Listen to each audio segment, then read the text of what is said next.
अस्सलाम वालेकुम नाजरीन, मैं हूं आपकी मेज़बान डॉक्टर रबीरा बाबर और आपको खुश आमदीद कहती हूं अपने शो में मेरी बात कासिब अली शाह में। आज जो हमारा मखसूस टॉपिक रहने वाला है वो इतना इम्पॉर्टेंट है और उससे बहुत से लोग रिलेट भी कर रहे होंगे, क्योंकि अक्सर औकात हम समझते हैं कि ज़िंदगी जो कामयाबी, ज़िंदगी की जो बेसिक कामयाबी है वो ये है कि हम शायद बहुत अमीर हों या बहुत सक्सेसफुल हों अपनी प्रैक्टिकल लाइफ में, लेकिन there are so many things in our personal life as well जो कि हमें कामयाब या नाकामयाब बना सकती हैं। और इस मौजू पर हम बात क्यों करेंगे, थोड़ा सा आपको बेसलाइन बता देती हूँ। अगर बात की जाए हार्वर्ड बिजनेस स्कूल की, तो वहाँ के जो तलबा हैं, वहाँ की जो डिग्री है उसकी वर्थ इतनी ज़्यादा है कि वहाँ पर पढ़ने वाले जो स्टूडेंट्स हैं वो ना सिर्फ बहुत ऊंचे ओहदों पर फायज हैं पूरी दुनिया में, बल्कि अक्सर की तो बहुत बड़ी बड़ी कंपनीज भी हैं। लेकिन उन पर रिसेंटली एक रिसर्च की गई और उनसे पूछा गया कि क्या आप अपने आप को ज़िंदगी में कामयाब समझते हैं।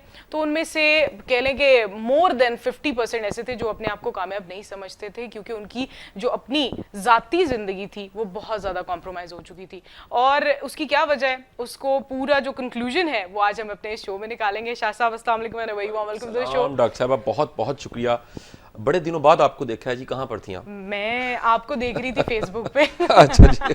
और माशाल्लाह आपका इतना अच्छा टूर रहा है, आपने मतलब इतने मुल्कों को विजिट भी किया। पहले तो आप ये बताएं शाह साहब, आपका विजिट कैसा रहा और क्या क्या किया आपने? डॉक्टर साहब बहुत शुक्रिया। ये मेरा कह लीजिए को तकरीबन 10 रोज़ा मेरा दौरा था और एक कोशिश की हमने 10 मुल्कों को फ़तह करने की, क्योंकि ये फ़तह करना दिलों को फ़तह करना है, मोहब्बत के साथ, एहतराम के साथ। जो मोहब्बत करने वाले हैं, जो चाहने वाले हैं, उन दोस्तों के साथ रब्ता है। कुछ लेक्चर्स थे, कुछ दफ्तर की मसरूफियात थी, कुछ हमने अपने चैनल के कुछ कह लीजिए नॉमिनेट करने थे नुमाइंदे और कुछ बोर्ड के एडवाइज़र्स। तो इस तरह की सारी एक्टिविटीज़ के साथ ये मेरे 10 दिन थे। बिल्कुल। और मेरा दौरा तो स्कॉटलैंड से शुरू हुआ। मेरी स्कॉटलैंड में कोई कुछ मीटिंग्स थी वेस्ट ऑफ स्कॉटलैंड यूनिवर्सिटी से, और उसके साथ एक आधा लेक्चर था वहाँ। उसके साथ फिर मैं मूव करके आ गया नीचे बर्मिंघम। फिर मैंने वहाँ से फ्लाई किया और अगादिर मोरक्को चला गया।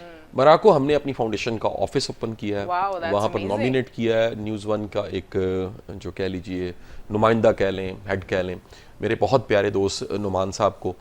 बड़े काबिल इंसान है और ख़ुद बड़े वो एक लेजेंड हैं।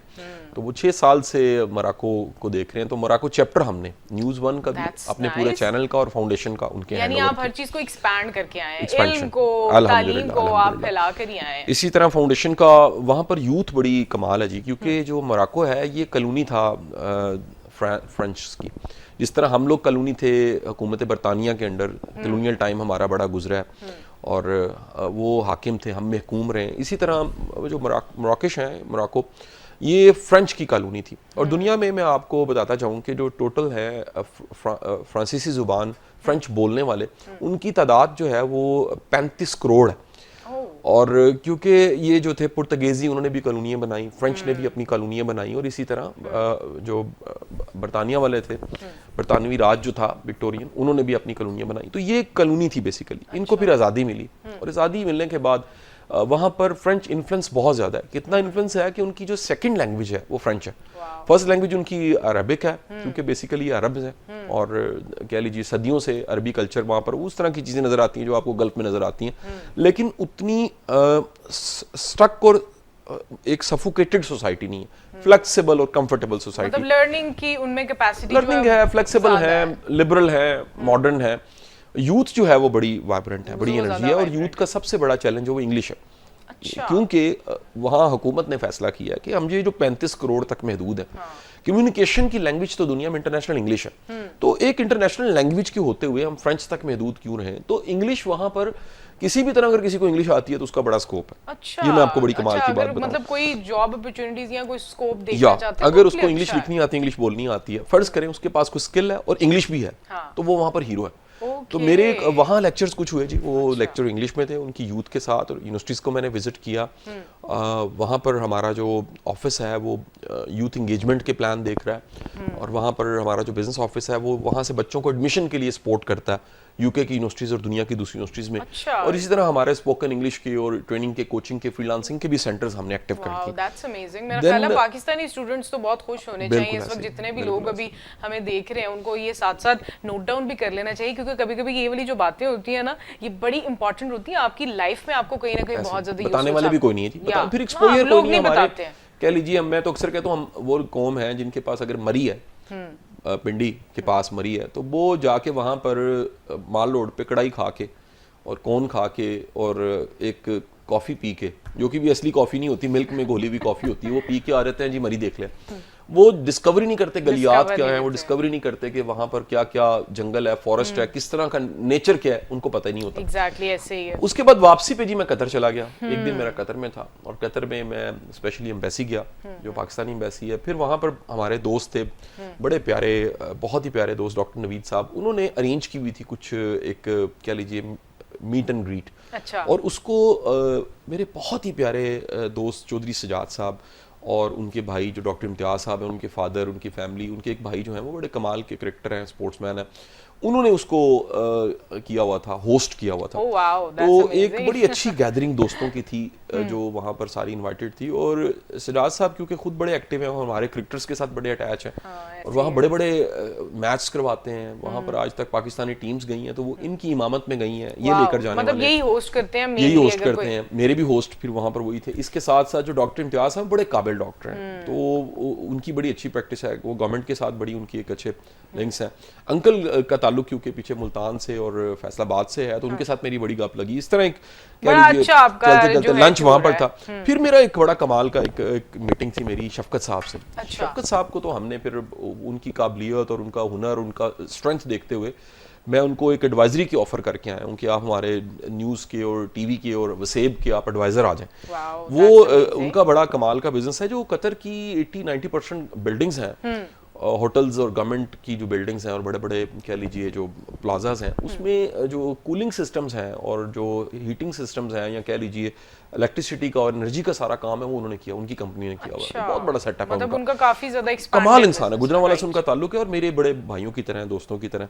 उनसे बड़ी गप लगी जी। फिर मैं एयरपोर्ट चला गया और उसके बाद एयरपोर्ट पे अब मुझे ये बताएं, कतर एयरपोर्ट की इतनी मैंने तारीफें सुनी है कि कतर एयरपोर्ट मतलब किसी ने अपनी बेगम को खुश करना है, अपनी अम्मा को खुश करना है, बेटी को खुश करना है, कतर एयरपोर्ट ले जाओ और शॉपिंग करवा के वापस ले आए। तो क्या ऐसा सच है? ये सच है जी। उसकी मैं कतर एयरपोर्ट क्योंकि पहले भी मेरा बड़ी दफा जाना हुआ है, कतर में पहली बार गया हूँ, लेकिन कतर एयरपोर्ट एक दफा ऐसे हुआ कि मेरी टीम ने कुछ जल्दी में टिकट्स ऐसे करवाई, उनसे गलती हुई, लेकिन मेरा एक्सपोजर था हो गया। वो ये हुआ कि मैं जा रहा था बाकू और बाकू जाते हुए उन्होंने 9 घंटे का गैप डाल दिया। यानी मैं यहाँ से दोहा गया हूँ, दोहा में 9 घंटे का स्टे था मेरा और देन फिर फ्लाइट थी बाकू की। तो वो 9 घंटे के स्टे की वजह से मेरे पास एक बड़ा टाइम था। तो वो जंगल में मंगल है, वो एयरपोर्ट नहीं। अच्छा। वो एक जंगल में मंगल, वहां पर उन्होंने एक ग्रीनरी, उस एक रेगिस्तान में उस एयरपोर्ट पे अंदर एक पूरी दुनिया आबाद है, एक शहर आबाद है। और उसको देखने के लिए, जिस तरह मैं अक्सर कहता हूँ लाहौर फोर्ट लोग जाते हैं जी होके आगे शाम को, लाहौर फोर्ट को देखने के लिए हफ्ता चाहिए, एक हफ्ता चाहिए। इसी तरह उस एयरपोर्ट को देखने के लिए भी कुछ दिन चाहिए।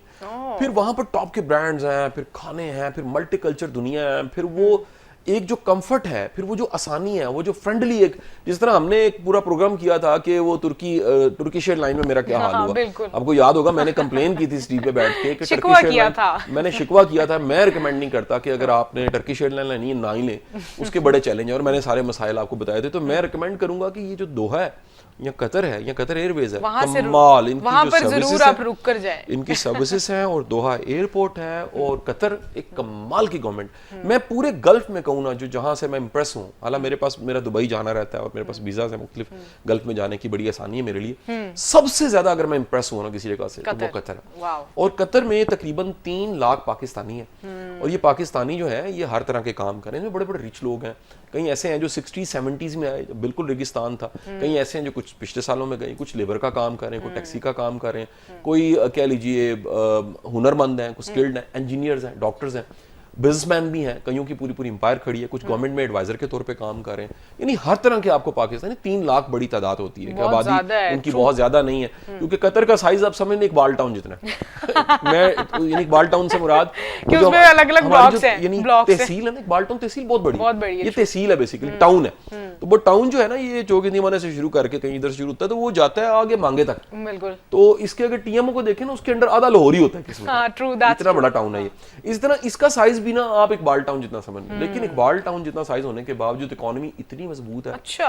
इनको कई तरह के चैलेंज रहे जी पास्ट में, ये मैं जरूर बताना चाहूंगा। इनके चैलेंज पास्ट में ये थे कि एक ऐसा टाइम आया इन पे रिस्ट्रिक्शंस लगी, यानी दुबई तक ने कह दिया कि अगर आपका जहाज भी गुजरेगा तो हम शूट कर देंगे।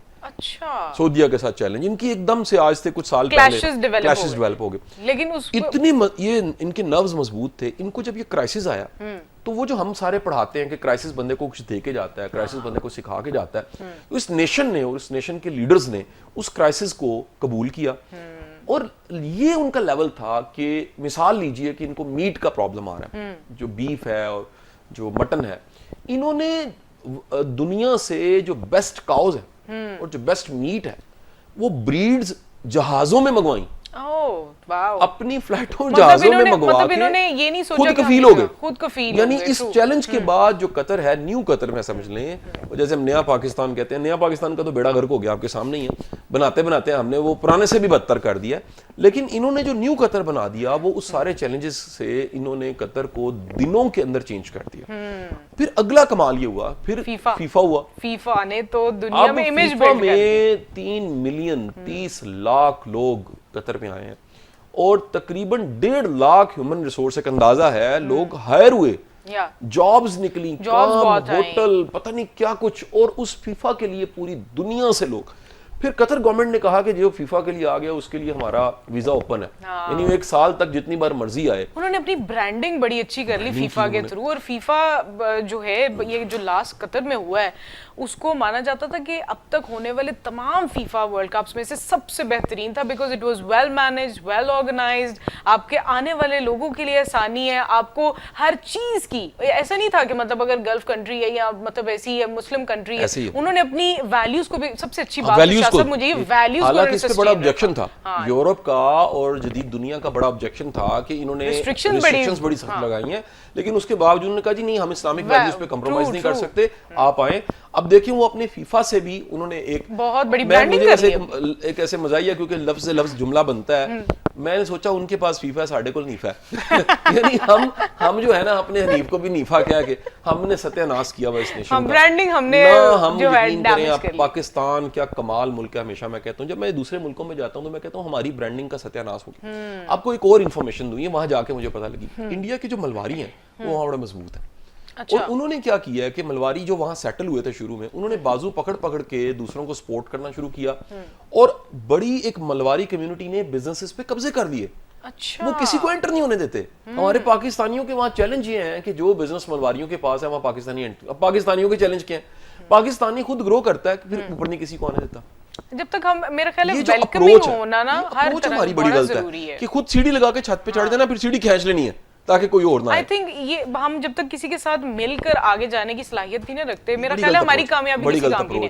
शाह साहब, मौजू की तरफ आते हैं, जिंदगी बदलने वाले 2 सवाल। इस जो रिसर्च की गई है एक इंटरनेशनल स्टूडेंट्स पे, वो स्टूडेंट्स जो कि हार्वर्ड बिजनेस स्कूल के ग्रेजुएट्स थे, सक्सेसफुल थे लाइफ में, लेकिन फिर भी वो अपने आप को सक्सेसफुल नहीं मानते थे, क्या वजह हो सकती है, आप ये बताएं। अच्छा देखिए, ये जो रिसर्च है, क्योंकि इस पे मैं पहले बहुत से प्रोग्राम कर चुका हूँ और इससे पहले बातचीत कर चुका हूँ, लेकिन इसको एक नए एंगल से आज जरूर अबीरा देखते हैं। इसका जो नया जाविया है वो ये है कि दरअसल ये जो रिसर्च थी इसकी एक वजह थी।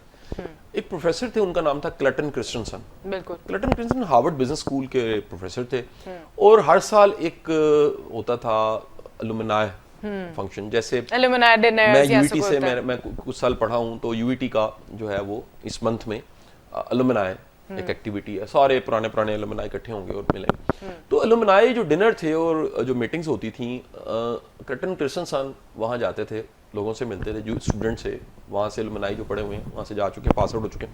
उन्होंने एक बड़ी अजीब चीज़ ऑब्जर्व की कि ज़्यादातर जो है हमारे अलुमनाई हार्वर्ड बिजनेस स्कूल के, जो दुनिया की 500 फॉर्चून कंपनीज में सर्व कर रहे हैं, जिनकी सैलरीज जो है वो मिलियंस एंड बिलियंस में है, और जो कामयाब तरीन लोग हैं, एक बड़ी तादाद, ये उनकी ऑब्जर्वेशन थी, बड़ी तादाद की इज़्दिवाजी जिंदगी अच्छी नहीं थी, पहली बात।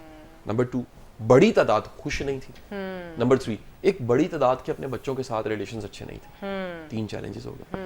ये 3 चैलेंजेस को जब उन्होंने डिस्कवर किया, उन्हें पता लगा, तो उन्होंने फौरी तौर पे 2 काम किए। उन्होंने पहला काम तो ये किया कि इस पे रिसर्च करने का प्लान कर लिया, और रिसर्च करने के साथ उन्होंने सोचा कि इस पे क्यों ना किताब लिखी जाए। ये 2 गोल्स उन्होंने बनाए। अब ये किताब जो है, ये दुनिया में जब पब्लिश हुई, इस किताब का नाम था how will you major your life. किस तरह से आपको अगर अपनी ज़िंदगी मापनी पड़े तो कैसे मापेंगे। और ये सवाल मैं आप सब सुनने वाले, आप भी, मैं भी, हम सब के लिए सवाल है कि अगर अचानक हमें मापना पड़े कि वो कौन से सवाल हैं जिनके जवाब से पता लगेगा कि हम कामयाब हैं या हम नाकाम हैं। तो क्लेटन क्रिस्टनसन ने एक तवील रिसर्च करने के बाद दुनिया के सामने 3 सवाल रखे। बेसिकली 2 नहीं, 3 सवाल अच्छा, है। लेकिन हमें 2 पे पता है, अब तीसरा सवाल जो है ना, वो क्योंकि उसको डिस्कस बड़ा कम किया जाता है, मैं चाहूंगा हमारा आखिरी हिस्सा सिर्फ उसी पे हो। बिल्कुल। हम पहले हिस्से में ये जो 2 सवाल हैं इनके हवाले से बात करेंगे। अब मैं आपको एक पहले बताता हूँ कि पहले से मौजूद दुनिया में क्राइटेरियाज क्या हैं जिससे मापा जाता है। वो है स्टेटस। यानी आज भी बड़ी गाड़ी जो है ना, सोशियो इकोनॉमिक स्टेटस एक सिंबल है कि आप बड़े कामयाब हैं। आज भी जो मॉडर्न फोन किसी ने आईफोन 16 पकड़ा हुआ है जो बड़ा कामयाब है। आज भी अगर कह लीजिए किसी ने कोई ब्रांड के कपड़े पहने हुए हैं और ब्रांड का परफ्यूम लगाया हुआ है तो बड़ा काम। आज भी अगर कोई ईट किसी जगह बैठ के खाना शाना खा रहा है और सेल्फियां लगा रहा है तो जी साइन है कि बड़ा कामयाब है। आज भी जनाब आप किसी टॉप की पार्टीज में उठते बैठते हैं और 4 कामयाब बंदे आपके साथ हैं और आपके इर्द गिर्द कोई 4 गनमैन है बंदे हैं तो आप बड़े काम, ये बज़ाहिर क्रेडिट, आपकी इनकम बड़ी अच्छी है जी, आप चैरिटियां कर रहे हैं, आप लंगर बांट रहे हैं, आप बड़े कामयाब। ये है दुनियादारी के सारे। या आप किसी पोजीशन पे पहुंच गए, आप एक किसी लीडरशिप की सीट को क्वायर कर गए, पावर की सीट को क्वायर कर पावर की कोई आपके पास, तो ये कामयाबी है। जब क्लेटन क्रिस्टनसन ने देखा तो उसने कहा ये सारी चीजें तो हैं इनके पास। अच्छा, फिर यानी भी ये सब चीजें होने के बाद, यानी दुनिया की वो सारी कामयाबी के पैमाने और सारे जो स्टैंडर्ड्स बने हुए हैं पहले से, उन पे तो ये पूरे उतरते हैं। अगर ये पूरे उतरते हैं तो इनके पास ये जो 3 चैलेंज हैं, एक ये खुश नहीं है, दूसरा इनकी इज़्दिवाजी जिंदगी अच्छी नहीं है, तीसरा इनके बच्चों के साथ रिलेशंस अच्छे नहीं, यानी वर्क उसमें खुशी नहीं है, लाइफ में खुशी नहीं है, घर में खुशी नहीं है, बच्चों के साथ रिलेशंस अच्छे नहीं है। तो उसने सोचा कि इसके पीछे, इतनी कामयाबियों के बाद इसके पीछे वजह क्या हो सकती है। जब अबीरा उसने तलाश करना शुरू किया तो उसे पता लगा कि एक बहुत बड़ी मिस्टेक एजुकेशन सिस्टम में है, एजुकेशन सिस्टम पूरे दुनिया के सिस्टम में। और ऑब्वियस है कि इसका विक्टिम हम ज्यादा बन रहे हैं क्योंकि हम एक थर्ड वर्ल्ड कंट्री हैं और तरक्की पजीर है और दुनिया में बदकिस्मती के साथ हमारा पासपोर्ट भी बहुत नीचे चला गया है, इंसाफ में हमारा बड़ा नीचे नंबर है, ईमानदारी में हम बहुत नीचे हैं। और जो परसों चौथ इतला आई है बड़ी ही खौफनाक की, जो फेक न्यूज़ है उसमें हम सबसे टॉप, हमारा जो नंबर है 5वां 6वां नंबर है। वो मुल्क जिसमें फेक न्यूज़ बहुत तेजी के साथ फैलती है, वो हकीकत नहीं होती, एक एंगलिंग की जाती है और किसी शख्स के झूठा होने के लिए सरकारें दो की हदीसें बारी, किसी शख्स के झूठा होने के लिए इतना ही काफी है कि वो झूठ को सुने और आगे मुंतकिल कर दे। उसमें हम दुनिया में 6ठे नंबर पे हैं, यानी हम झूठा होने में दुनिया में 5वें 6ठे नंबर पे हैं। अब जब ये सारी बातें यानी मादी कामयाबियों के बावजूद देखा कि ये खुशी नहीं है, इत्मीनान नहीं है, सुकून नहीं है, घर की जिंदगी अच्छी नहीं है, तो क्लेटन क्रिस्टनसन ने रिसर्च का प्लान कर लिया। अब ये जो रिसर्च थी, अब मैं आप सबको बताता जाऊं कि एक होती है रिसर्च जो किसी स्पीशी पे की जाती है, लाइक आप क्योंकि मेडिकल की स्टूडेंट हो तो आपने तो बड़े ऑपरेशन मेंढकों पे किए होंगे, फ्रॉग्स पे किए होंगे, उसे नीमाटोडा कहते हैं क्या? हाँ, उस वक्त में थे। उसका नाम वैसे मेडिकल टर्म में नाम क्या? अब तो खत्म हो गया है, पुरानी डॉक्टर नाम उसका क्या मेडिकल टर्म? बचपन में पढ़ा था नहीं अच्छा, तो मैट्रिक इंटर में वो जो थे ना फ्रॉग्स के करते थे, अब नहीं है, अब वो उन्होंने कोर्स से निकाल दिया। अब उन्होंने कहा कि डायरेक्ट इंसानों पे करें। अब मेडिकल में जनाब आपको जो है ना वो फिर इंसानों के जिस्मों पे, दुनिया में चूहों पे बड़े तजुर्बे में आपको नॉर्मली उसी पे क्योंकि उसका मेटाबॉलिज्म, उसके कुछ चीजें और उसके सिस्टम्स हमारे साथ मिलते हैं। तो आज भी दुनिया में जो छोटे छोटे मेडिकल के तजर्बे चूहों पे, वो जाहिर एनिमल बेस्ड होता ही है कि जो चूहा है उसकी भी ना थोड़ी सी लाइफ होती है, उसकी महीनों में सालों में लाइफ होती है, ठीक है जी।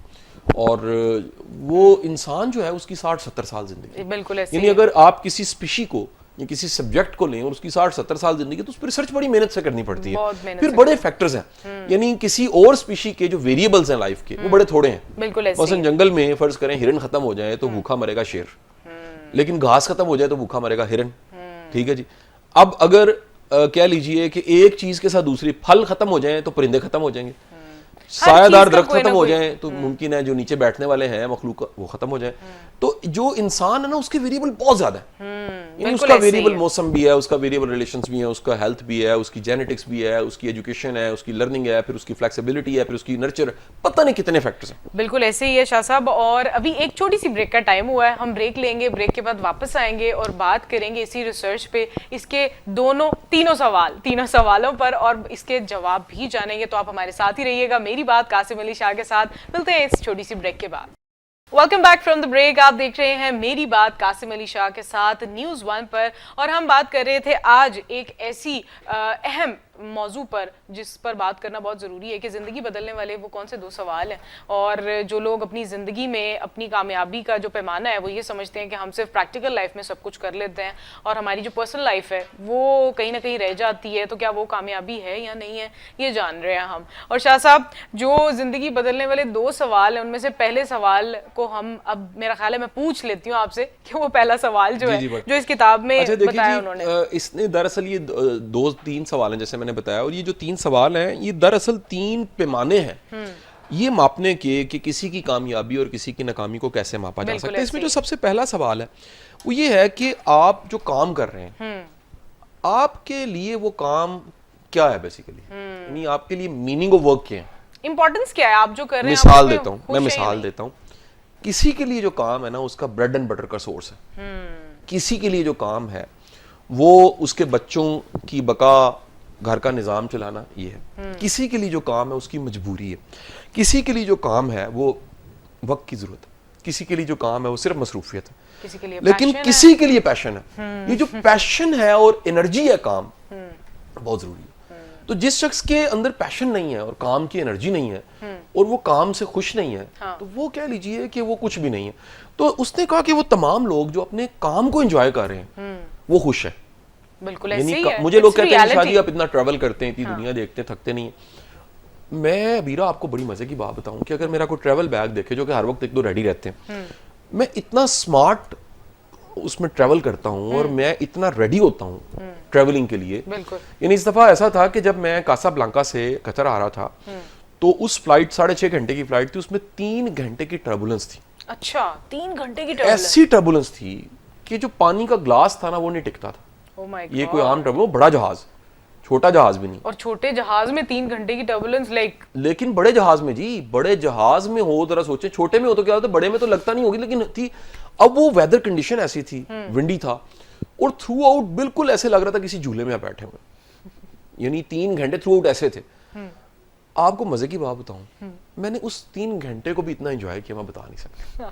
क्यों? ये भी एक लाइफ टाइम एक्सपीरियंस। कैसे? मतलब हाउ? मतलब मैं सुन के मैं मुझे खौफ आ रहा है, क्यों ऐसा? लोगों के एक्सप्रेशंस, लोगों के जुमले, मैं कईयों को देख रहा था वो रो रहे हैं। अच्छा। मैंने एक बच्ची को देखा 18-19 साल की, वो बेटी थी, वो याहू कर रही है उसके लिए थ्रिल था। मैं किसी का चेहरा देख रहा हूँ वो ऐसे कर रहा है, मैंने किसी को देखा वो रो रहा है, मैंने किसी को देखा वो कह रहा है मैंने वॉशरूम जाना है, हर किसी को लाइफ को परसीव करने का तरीका अलग है। के लिए तो मैंने देखा कि ये अच्छा मेरे लिए ये क्यों 3 घंटे कमाल के थे, ये लर्निंग थी। मेरे साथ एक कह लीजिए एक साहब बैठे हुए थे, उनका नाम मोहम्मद था और वो मोरक्को में बड़े अच्छे वकील हैं और मीडिया पर्सन भी हैं। अच्छा। बड़े अच्छे दोस्त बन गए मेरे, अरबिक उनकी बड़ी अच्छी थी, इंग्लिश मुनासिब सी थी, दोस्ती बन गई, मैं नंबर एक्सचेंज किया। वो बंदा भी बड़े मुतमईन इत्मीनान में बैठा था इस फ्लाइट में जिसमें इतनी टर्बुलेंस थी। तो मैंने उनसे पूछा, तो मैंने कहा मेरे लिए लर्निंग थी, मैंने कहा जी आप सर क्यों इतने मुतमईन है? उसने कहा इट्स बिकॉज ऑफ तवक्कल, मेरे अल्लाह पे यकीन है, जो आखिरी सांस है वो आखिरी सांस, उससे पहले मुझे परेशान नहीं होना। तो ये जो कह लीजिए इंसानी जिबिलत में कि जहाँ कोई भी चैलेंज आए वो खौफ उठ के आता है, उसने खौफ पे काबू। मैं लर्निंग में से मैंने अपनी, मैं ईमान नहीं कहूँगा, ईमान तो मुनासिब सा जो अल्लाह इसे कबूल करे जिस हालत में हम हैं ईमान की, लेकिन लर्निंग मेरा क्रेज था। तो वो जो बिहेवियर और रवैयों की और जो चैलेंज से लर्निंग थी वो मेरे लिए एक मोटिवेशन थी। सो कोई भी काम आप कर रहे हैं, वो काम आसान है या मुश्किल है, काम अगर आपको पसंद है तो आप खुश हैं, पहला। दूसरा सवाल जो था वो ये था कि आप अपनी जिंदगी को किस पैमाने से माप रहे हैं? बिल्कुल, जिंदगी को अचीवमेंट बेहतरीन जो पैमाना है ना वो पैमाना है कि आप अपने रिश्तों के क्वालिटी का होना, अच्छा होना और डीप रिलेशन होना, इससे मापें। तो आपको पता लगेगा कि वो लोग जो जिनकी घर की जिंदगी अच्छी है वो ज्यादा खुश हैं, वो सबसे ज्यादा मुतमईन रहते हैं। वो लोग जो बुढ़ापे में जिन्होंने मेला लगाया होता है, जो बच्चों के साथ भी मुंसलिक हैं और बूढ़ों के साथ भी, अपने कोलीग्स के साथ भी, फैमिली मेंबर्स के साथ भी, और सबको साथ लेके चले, उनको ज्यादा मुतमईन देखा गया है उनकी निस्बत जो अकेले हैं। तो दो सवाल ये था। तीसरा सवाल आपको पता है हमने क्योंकि लास्ट पार्ट के लिए रखा है, और आप मुझे सुबह से 3 आपके कॉलें आ चुकी हैं वीरा की कि सर आज बड़े सवाल आए हुए हैं, बहुत सवाल आप ये छोड़े, हमें सवालों के जवाब भी दें। बिल्कुल, आपसे अब हम सवाल पूछते हैं, वो सवाल जो कि आपने हमें भेजे हैं मेरी बात कासिम अली शाह के शो के लिए, और उनके जो जवाबात हैं वो शाह साहब आपको बराह रास्त देते हैं, और आपका नाम जो है वो भी हम जरूर ऐड करते हैं। तो सबसे पहले शाह साहब, मोहम्मद आरिफ का सवाल है, इनका ताल्लुक जो है वो मुल्तान से है। इन्होंने पूछा है कि मैं एक मोटिवेशनल स्पीकर बनना चाहता हूँ। मेरा सवाल शाह साहब से है, उस्ताद मोहतरम, मैं एक अच्छा मोटिवेशनल स्पीकर कैसे बन सकता हूँ, और अच्छा मोटिवेशनल स्पीकर कहते किसे हैं, और इसकी क्या खूबियाँ होती हैं? बहुत अच्छा। देखें जी, मैं एक तो वाज़ेह करूँ कि मोटिवेशनल स्पीकर बजाते खुद ये दुनिया में टर्म नहीं आई है। दरअसल ये एक उस्ताद ही होता है, और एक टीचर जो होता है उसका एक अपग्रेड वर्जन। जिस तरह जो सहाफत है और जो कम्युनिकेशन है उसका एक मॉडर्न वर्जन जो है वो ये एंड्रॉयड फ़ोन और कह लीजिए आज के मॉडर्न टूल्स हैं। और पुराना जो क्लासिकल टूल था वो तो सिर्फ एक ढोल बजा के खबर पहुंचाना था, कभी सिर्फ पोस्टर था, कभी सिर्फ एक जरीदा था, कभी सिर्फ एक मंथली पेपर था, कभी सिर्फ अखबार था, कभी सिर्फ पीटीवी था, फिर चैनल्स आ गए, फिर उसके बाद ये कम्युनिकेशन के सोर्स बदले, ये अपग्रेड हुए। इसी तरह पहली दुनिया की कम्युनिकेशन एक टेलीफोन के साथ हुई होगी, और वो बहुत कोई दूर तक बात नहीं हुई होगी, लेकिन उसके बाद फिर तार वाला फोन आ गया होगा, उसके बाद फिर करते करते वायरलेस जो है वो इंट्रोड्यूस होगी दुनिया में, फिर उसके बाद करते करते ये मॉडर्न सेल फोन आने लग पड़े। वो भी उस जमाने में जो 3310 था ना नोकिया का, वो भी बड़ी कमाल चीज थी। फिर उसके बाद ये जो फोन आए हैं जो आज के स्मार्टफोन्स हैं, इसमें आप देखें वीडियो कॉल कर रहे हैं। और अभी ये थोड़ी देर बाद मैंने प्रोग्राम खत्म करना है, तो मेरी स्कॉटलैंड मैंने वीडियो कॉन्फ्रेंस पे एक बात करनी है मैंने। ये एक नया दौर शुरू हो चुका है। इसी तरह जिस तरह ये सारी कम्युनिकेशन मॉडर्न हुई है, आज का जो उस्ताद है अगर वो इम्प्रेस करता है, इंस्पायर करता है, बिल्कुल उसके पास कुछ कहने को है, उसके पास बताने को है, वो तहरीक दे सकता है, वो आपको ख्वाब देखने पे मजबूर कर सकता है, वो खुद चलता है और दूसरों को कहता है तुम भी चल सकते हो, वो एक तवक्कुल और यकीन को नेक्स्ट लेवल पे आपके ले जाता है। और फिर सबसे बढ़ के सिर्फ बातें नहीं होती, उसकी जिंदगी में ये एनर्जी होती है। यानी ऐसे नहीं हो सकता कि बातों को रट लिया, ये गलत इंप्रेशन लोगों ने प्रमोट करना शुरू किया। आपकी लाइफ और ये जो इंप्रेशन है, मैं आपको एक बात बताऊं, मैं डिबेटिंग के खिलाफ नहीं हूं। ये डिबेटिंग कंपटीशन इससे बड़ा काम दुनिया में डिबेटिंग को माना जाता है, लेकिन डिबेटिंग में रट्टा होता है बेसिकली। ट्रू। ये दरअसल डिबेटिंग जो है वो कुछ और चीज है। मोटिवेशन स्पीकिंग या टीचिंग या कोचिंग बिल्कुल मुख्तलिफ चीज है। डिबेटिंग तो सिर्फ बोलना सिखाता है, आपने बोलना क्या है, अच्छे शेर याद किए आपने, एक नोट्स बनाए और एक बड़े हाई नोट पे आप बोल रहे हैं। लेकिन अगर आपको अचानक में कोई टॉपिक दिया जाए ना, तो जो डिबेटर्स हैं वो ज्यादातर नहीं बोल सकते। ये मैं किसी जमाने में A+ पे और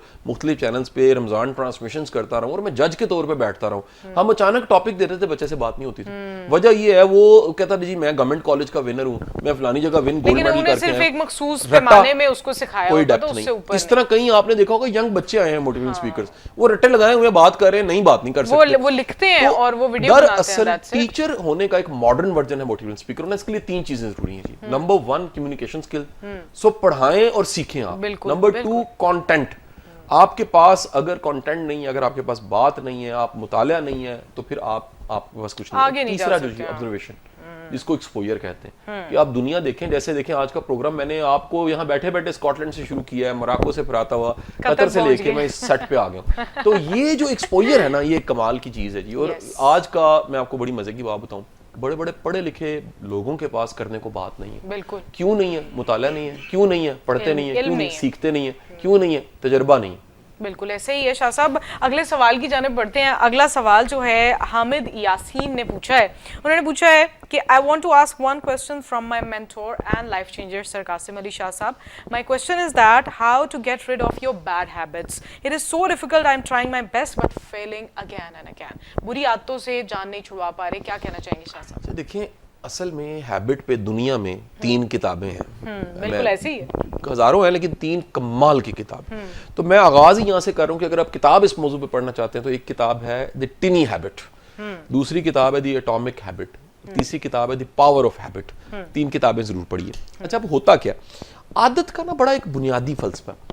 आदत एक ऐसा काम है जिसको जब आपने शुरू किया था वो मुश्किल था, फिर उसके बाद करते करते वो इतना आसान हो गया कि वो ऑटो हो गया। ठीक है जी। जैसे मैं मिसाल देता हूँ, आपको अब वो कैरेक्टर आज नहीं है, नहीं तो उसको स्क्रीन पे तो नहीं दिखा सकते। हमारा जो यहाँ सफाई करता है ना बच्चा, उसका नाम है मैनुअल। मैनुअल? हाँ। वो क्यों? नहीं, रियल उसका नाम है, उसका नाम है उसका मैनुअल। नाम मैनुअल है? उसका नाम मैनुअल है। मुझे इसलिए वो याद आया कि मैनुअल, मैंने इस दिन प्यार से उसे कहा, मैं कहा आपके भाई का नाम तो ऑटो होगा। ठीक है, तो मैनुअल होता है, एक गियर, दूसरा गियर, तीसरा। मैनुअल क्यों, मतलब? नहीं, रियल क्रिश्चियन उसका नाम है मैनुअल। अच्छा। तो मैं उसको प्यार से कहता हूँ कि यार वो ऑटो का क्या हाल है। तो शुरू में काम ऑटो होता है, बाद में करते करते वो मैनुअल बन जाता है। वो मैनुअल ऐसे होता है कि आप खुद ब खुद वो कर जाते हैं। जैसे मिसाल लीजिए, मेरा प्रोग्राम कोई को देख रहे हैं तो मैं थोड़ा सा फन की भी बात कर देता हूँ, ताकि इतनी संजीदगी ना हो। हमारी कौन सी को गां गुआची हुई है जी कि हम परेशान होके बैठे रहे। अच्छा, अब जो है ना, ये जो आदत है ना, ये एक अमल जो पुख्ता होके उसका सॉफ्टवेयर आपके सबकॉन्शियस में चला गया है और जोर लगा के भी आप जान नहीं छुड़ा पा रहे, उसको हम आदत कह सकते हैं। अच्छा, होता क्या, आदत के साथ हमारे अंदर एक प्लेयर जुड़ा होता है, क्योंकि हमारा माइंड काम करता है पेन एंड प्लेयर प्रिंसिपल पे। बिल्कुल ऐसे पेन एंड प्लेयर प्रिंसिपल का मतलब यह कि आपका जहन, उसमें नेचुरल ये सलाहियत है कि वो आपको पेन से बचाना चाहता है और आपको वो देना चाहता है प्लेजर एंड खुशी देना चाहता है। रिलैक्सेशन। होता क्या है कि आदत के साथ क्योंकि प्लेयर जुड़ा होता है, अब माइंड को पता नहीं होता आदत अच्छी है कि बुरी। लाइक सिगरेट पीना, ये बुरी आदत है, लेकिन माइंड को ये आदत पड़ चुकी है, इसलिए उसको लगता है ये अच्छी है। उस सिगरेट पीने से डोपामिन प्रोड्यूस करेगा, खुशी प्रोड्यूस करेगा, जब तक आप अपनी आदत के साथ को पेन एसोसिएट नहीं करते। अब ये एक न्यूरो लिंग्विस्टिक प्रोग्रामिंग का मैंने एनएलपी का जुमला बोला है कि अपनी आदत के साथ किसी पेन को एसोसिएट करें।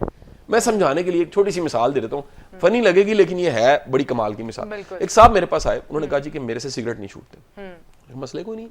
मैं कहा सिगरेट की डब्बी कितने की जी? उन्होंने कहा जी उस जमाने में, उन्होंने उसकी कीमत बताई कि सर वो कोई 200 रुपए की है। अच्छा, ठीक है, कुछ साल पहले। मैंने कहा जी आप एक काम करें, आप हर सिगरेट जब आपका दिल कर रहा हो ना, तो सिगरेट आपने लगाने से पहले 1000 रुपया किसी फकीर को देना है। ओह, यानी आपने उसको इतना महंगा कर दिया है कि वो अपनी हैबिट अगले दिन छोड़ उनकी कॉल आई, वो कहता है सर जी 3 फकीरों उत्ते मैं नहीं जा सकता। मैं फकीर हो जाऊंगा। क्योंकि पेन जुड़ गई ना। हाँ, पेन जब आप कंडीशन करोगे कि मैं इसके साथ ये पेन लूंगा। हाँ, तो फिर उसके बाद आप एक और मिसाल देता हूँ, अच्छी फनी लगेगी मिसाल। अगर किसी बंदे को कहो कि सिगरेट नहीं छूटती, उसको यार एक सिगरेट के साथ चपेट पड़ेगी। 3 चपेड़ों की मार है, सिगरेट छूट जाएंगे। बिल्कुल पेन एसोसिएट हो गई। बिल्कुल ऐसे ही है। बहुत बहुत शुक्रिया, आपने बड़ा अच्छा जो है जवाब दिया, और मेरा ख्याल है ये जवाब आप संजीदगी से भी समझ सकते हैं और प्यार मोहब्बत की बात से भी समझ सकते हैं, लेकिन सिर्फ ये होता है कि आपने अपने ब्रेन को ट्रेन कैसे करना है। अभी टाइम हुआ है एक छोटी सी ब्रेक का, ब्रेक पर जाते हैं, ब्रेक से वापस आएंगे और शो को इसी तरह से जारी सारी रखेंगे।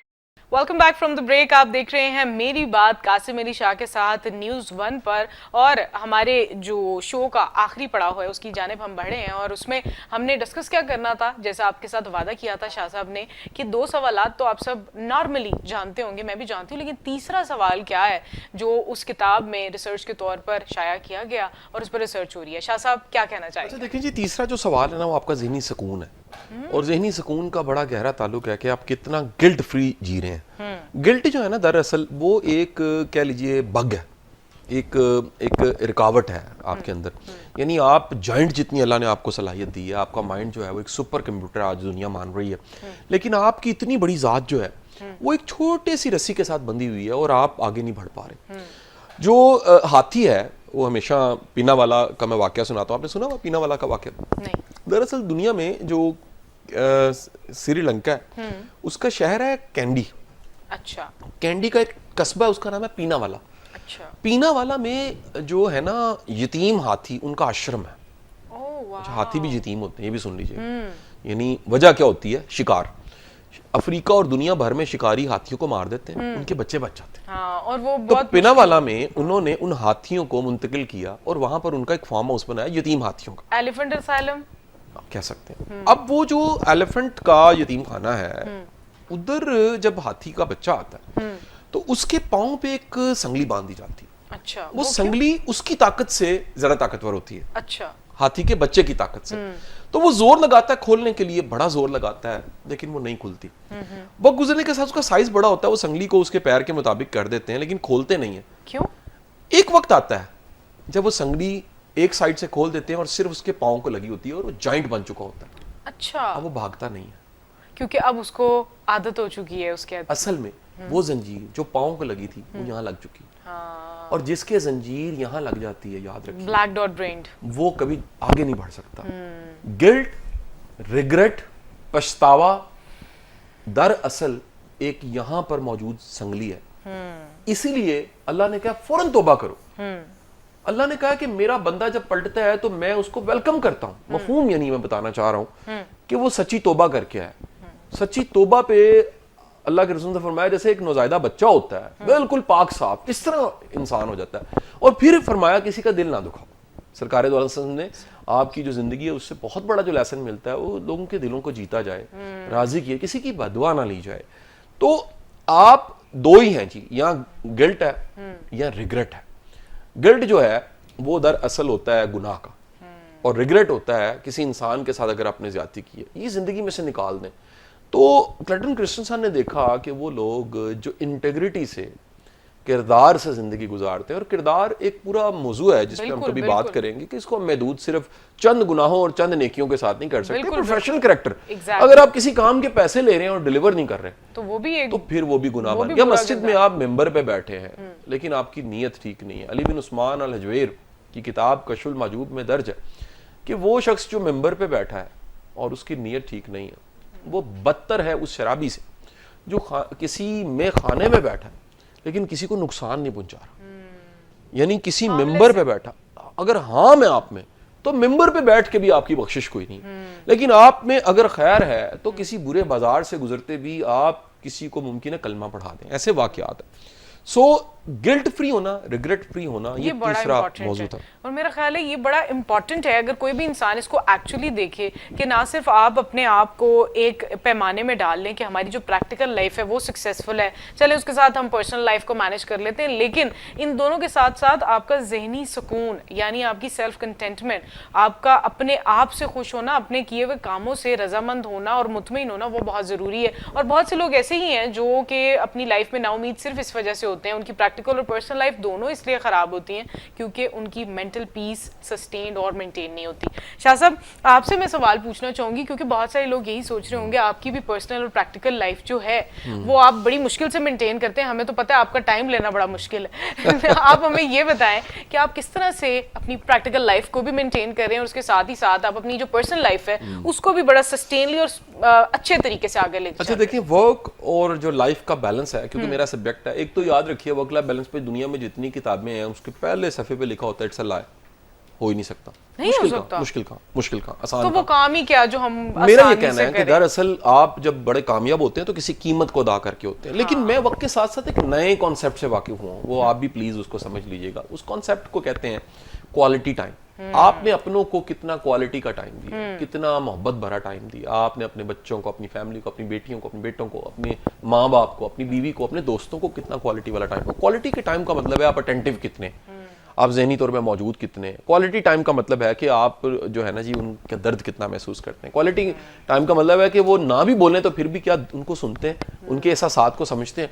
तो ये क्वालिटी टाइम एक ऐसी कमाल की चीज़ है कि आप वो अगर पूरे हफ्ते में एक दिन भी दे दें तो वो कमाल का होता है। आप पूरे दिन में आधा घंटा, ये नहीं नसीब होता, आधा घंटा अपने बच्चे के साथ बात करके देखें। आधा घंटा, मैंने आपको वो वाकया सुनाया कि फ्लाइट में मैं जब आ रहा था तो मेरे इस तरफ हमारी एक बेटी बैठी थी, उसने अपनी बेटी उठाई हुई थी, छोटी सी वो बेटी थी, और वो जो हमारी बहन थी नूर उनका नाम था, बेटी का नाम आयजा था।